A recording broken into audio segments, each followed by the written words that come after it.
Okay, welcome to part 3 of your KIN 425 lecture for Wednesday, February 10th. Moving on to the next question here. Which has a higher amount of mitochondria and a greater capillarization, cardiac cells or skeletal muscle cells?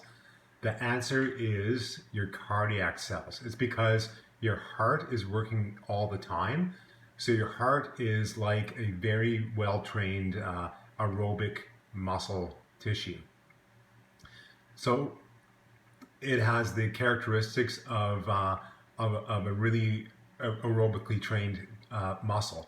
So it's got a higher amount of mitochondria and greater capillarization. Second part of this question, which ions are exchanged across the sarcolemma and sarcoplasmic reticulum in each cell? So again, I'm going to go to the whiteboard here quickly. On the right side here, I have skeletal muscle. You have your sarcolemma, which is your muscle fiber membrane. And then inside you have your, let's say you have your T tubules here. And then you have sarcoplasmic reticulum. So this is your SR, or sarcoplasmic reticulum. So this is skeletal muscle.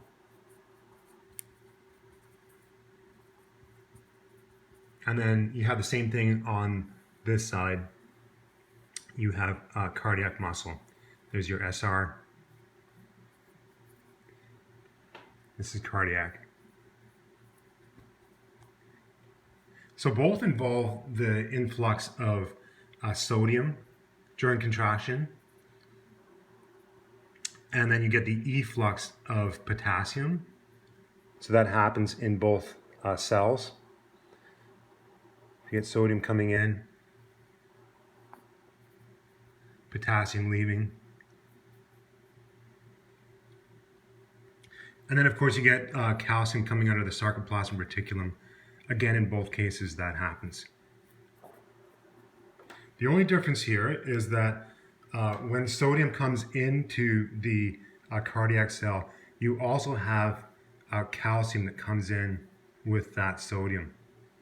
And that calcium acts on the SR to actually increase the release of calcium from the SR. So you get calcium-induced calcium release from the sarcoplasmic reticulum in the cardiac cell. So that's the difference between the ion exchange between the skeletal muscle and the cardiac muscle. Both involve the influx of sodium, the efflux of potassium, release of calcium from the sarcoplasmic reticulum. But with the cardiac cell, you also get calcium coming in along with the sodium, and that calcium induces greater calcium release from the sarcoplasmic reticulum.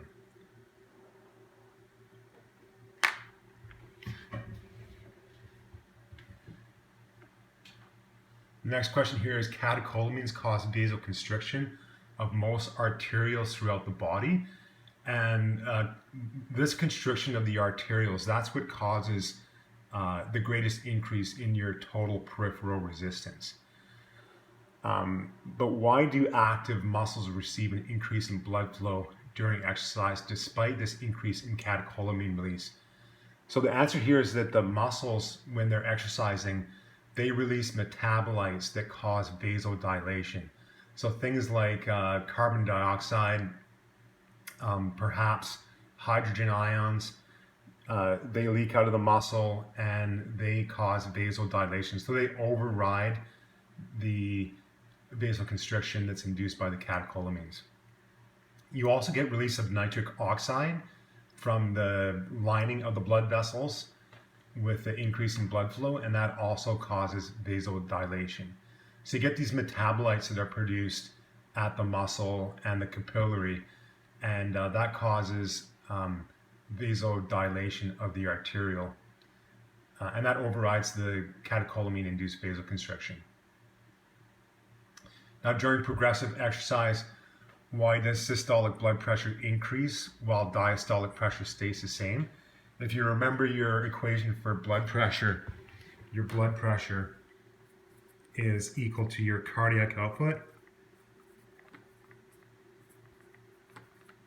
multiplied by your total peripheral resistance. So TPR just stands for total peripheral resistance.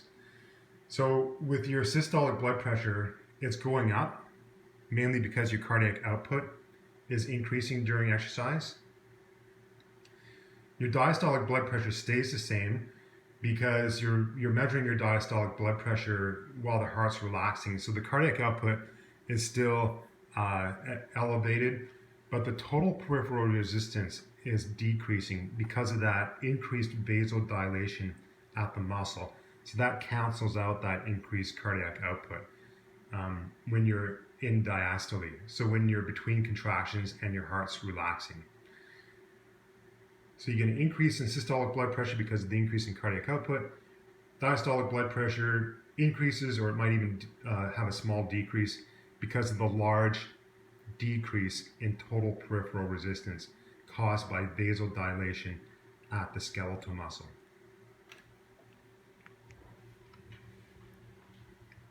Last question here is, during which event is VO2 max more important? The 1500 meter run or a marathon? So 1500 meter run is just over 4 laps around a track. Marathon is 40 kilometers. VO2 max, if you think about that type of test, usually you're fatigued in about someone with a good VO2 max test will be fatigued in about 10 to 12 minutes. And by the end of that test, you're working at a very high workload. So the answer here is just the 1500 meter run. So if you think about a 1500 meter run, you're going 4 times around a track.